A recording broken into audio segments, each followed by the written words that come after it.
Olá, meus alunos do terceiro ano.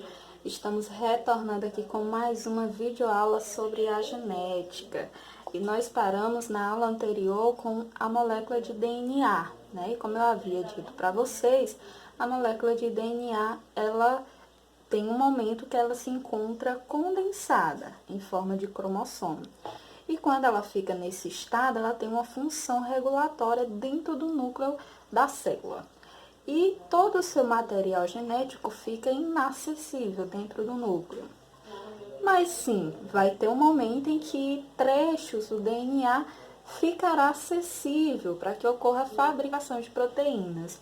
E esses trechos nós chamamos de genes. Mas nem sempre eles foram chamados dessa forma. Anteriormente, os genes eram chamados de fatores hereditários.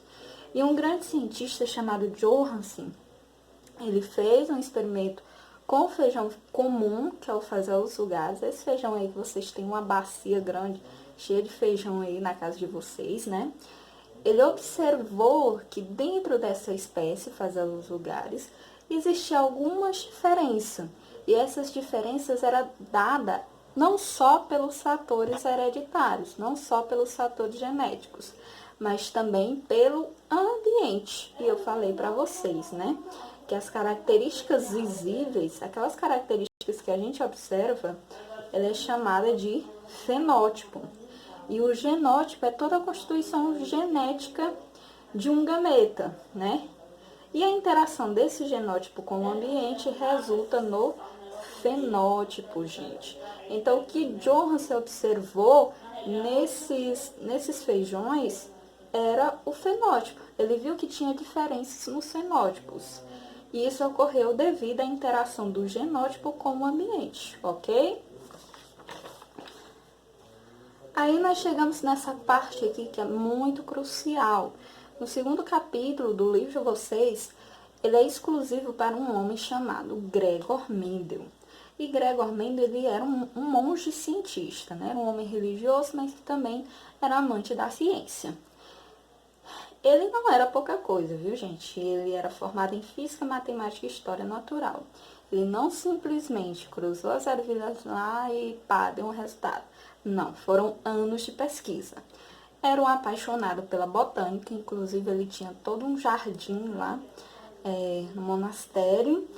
E ele viu uma preocupação que lhe chamou a atenção dos agricultores daquela época, que era a hibridização, né? Como ele era um amante da botânica, ele achou interessante essa temática, porque o que é a hibridização? É quando variedades, elas cruzam e eu tenho características desejáveis. Um exemplo, hoje o pessoal gosta muito de cruzar raças de cachorro diferentes.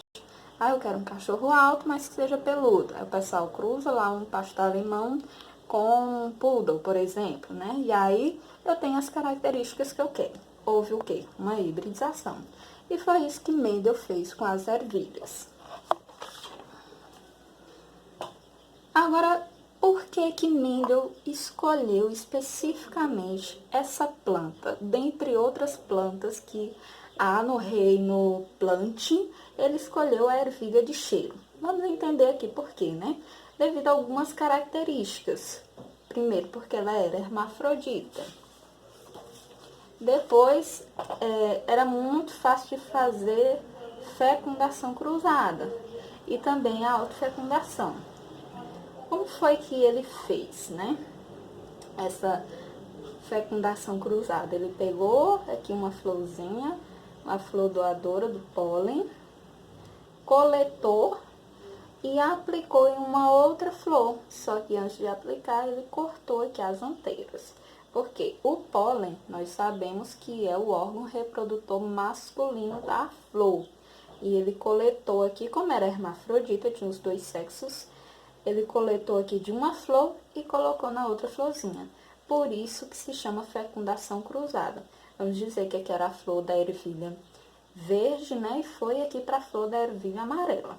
E a autofecundação, professora, como é que faz? A autofecundação, o nome já sugere. É uma fecundação da flor com ela mesma. Como esse desenhozinho aqui que eu fiz, né? Como a flor hermafrodita tem os dois sexos, ela pode se autofecundar, ok? E outras características também atraíram a atenção de Mendel quanto às ervilhas, né? A ervilha de cheira Apisum sativum. Porque ela era fácil de cultivar, porque ela crescia rapidamente, porque ela dava vários descendentes e porque era fácil realizar a polinização artificial. Mas o que é polinização artificial, professora? Polinização natural, eu acredito que vocês já têm uma ideia do que seja, né? Ela é feita por agentes polinizadores. O que mais realiza a polinização natural são as abelhas, né? As abelhas são os principais agentes polinizadores. Agora, como é que faz a polinização artificial? O homem.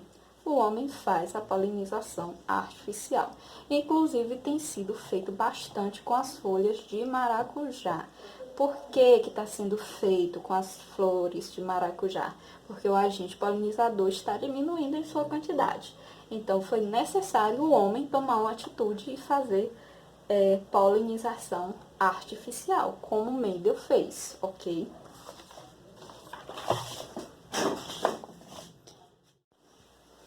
Então, gente, Mendel realizou vários cruzamentos, né? E ele analisou uma característica de cada vez. A característica que nós temos aqui, que ele analisou como uma das primeiras, foi a cor das ervilhas. Por quê? Primeiro ele fez o cruzamento da ervilha amarela com a ervilha verde. Vamos dizer que aqui é verde, viu, gente? Eu não achei um pincelzinho verde, mas enfim. Ele cruzou a ervilha amarela com a verde e chamou essa linhagem aqui, essa geração aqui, de geração parental. Por quê? Eram os pais, eram os progenitores. A partir daí é que eu vou ter uma descendência. Aí, o que foi que aconteceu aqui? Com esse cruzamento, ele obteve resultados. E o resultado foi só de ervilhas amarelas. 100% de ervilhas amarelas. Essa geração aqui ele chamou de geração F1, ok? Mas Mendel não se conformou só com esse resultado. Tudo bem, a primeira geração era uma geração pura, era uma linhagem pura. Mas essa daqui, ela já era híbrida.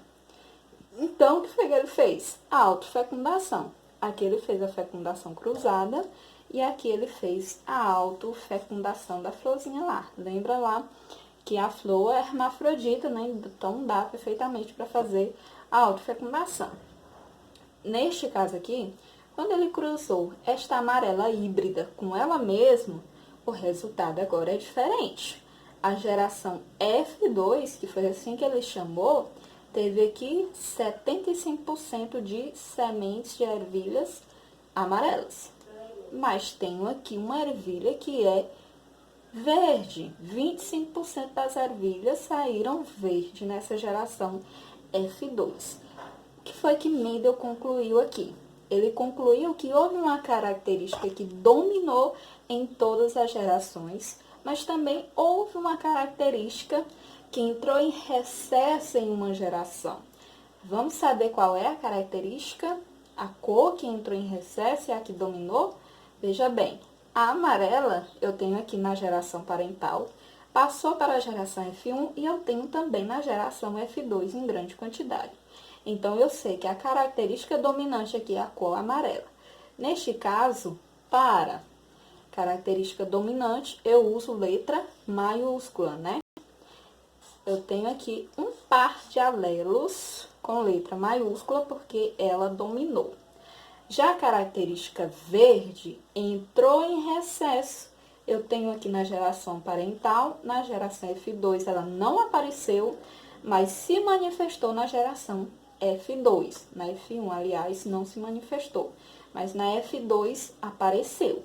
Então, essa é a característica recessiva que é representada por um par de alelos de letras minúsculas, certo, gente? Esse foi o resultado que Mendel obteve através do cruzamento das ervilhas. Aí nós passamos a utilizar alguns termos que é importante que vocês aprendam, gente. Coloquem isso na massa cinzenta de vocês chamam de cérebro. Esses termos aqui, como heterozigoto. Heterozigoto vai ser o quê? Vai ser os alelos, um par de alelos que são diferentes. Um é dominante aqui, né? Um é uma letra maiúscula e o outro vai ser uma letrinha minúscula. E o homozigoto dominante. O que é homozigoto? Homozigoto é aqueles genes, aquele par de alelos que serão iguais, certo? Agora, o homozigoto dominante será aquele par de alelos iguais, só que dominante, né? Letras maiúsculas. Homozigoto recessivo, homozigoto, par de alelos iguais, né? Os alelos aqui são iguais, todos dois são idênticos. Recessivo, ou seja, letras minúsculas. Heterozigoto, eu tenho aqui um A maiúsculo com minúsculo, que a gente chama azão, azinho. Homozigoto dominante, azão, azão. E homozigoto recessivo, azinho, azinho. Mas, professora, a gente só pode usar o A? Não. Vai depender da característica que você analisar. No caso, Mendel, ele escolheu trabalhar com as características que entravam em recesso. No caso lá do experimento dele, a característica que entrou em recesso foi a cor verde, né? Então, a letra que ele utilizou foi a letra V, ok? Mas pode ser qualquer letra. Aí, gente, vamos entender uma coisa. Se o meu pai tem um par de alelos azão, azão, e a minha mãe tem um par de alelos azinho, azinho, eu tenho que herdar um alelo de cada progenitor, ok? Então, eu herdei aqui, com certeza, tem que ser um azão, porque o meu pai só tem azão, azão, e tenho que herdar aqui um azinho da minha mãe, porque ela só tem azinho, azinho, ok? Então, eu tenho que ser obrigatoriamente azão, azinho. Vamos agora aplicar todo esse conhecimento numa questão. Vamos dizer que um rapaz albino, azinho, azinho, por que albino? Por que azinho, azinho, aliás? Porque o albinismo é uma característica recessiva. Ela não aparece em todas as gerações, ela pode entrar em recesso. É por isso que é representado por azinho, azinho. Esse rapaz, ele se casou com uma menina normal, ok? Só que a mãe dessa menina era albina. Então, essa menina aqui, ela era uma heterozigota, azão, azinho. O rapaz era um homozigoto recessivo e a menina era um heterozigoto, certo? Agora, qual é a probabilidade desse casal ter um filho albino, né? Aí a gente coloca nesse quadrinho aqui que a gente chama de quadro de Piney ou quadro de Punney, depende aí da pronúncia. Aí a gente coloca aqui, né, faz o cruzamento, azão com azinho, azão com azinho, azinho com azinho, azinho com azinho. Cada um desses quadrinhos equivale a 25%, ok? Então, neste caso, de nascer albino com esse par de alelos aqui, eu tenho 50%. E de nascer igual a mãe, heterozigoto, mas com um traçozinho aqui para o albinismo, é de 50% também. Mas a pergunta é filho albino, né? Então, a resposta é 50%. Bom, gente, nós chegamos ao fim. Se você não assistiu a parte 1 desse vídeo, volta aqui embaixo vai estar o link para você acessar a parte 1. Não assista esse vídeo sem antes passar na parte 1, ok? Obrigada e tchau, tchau!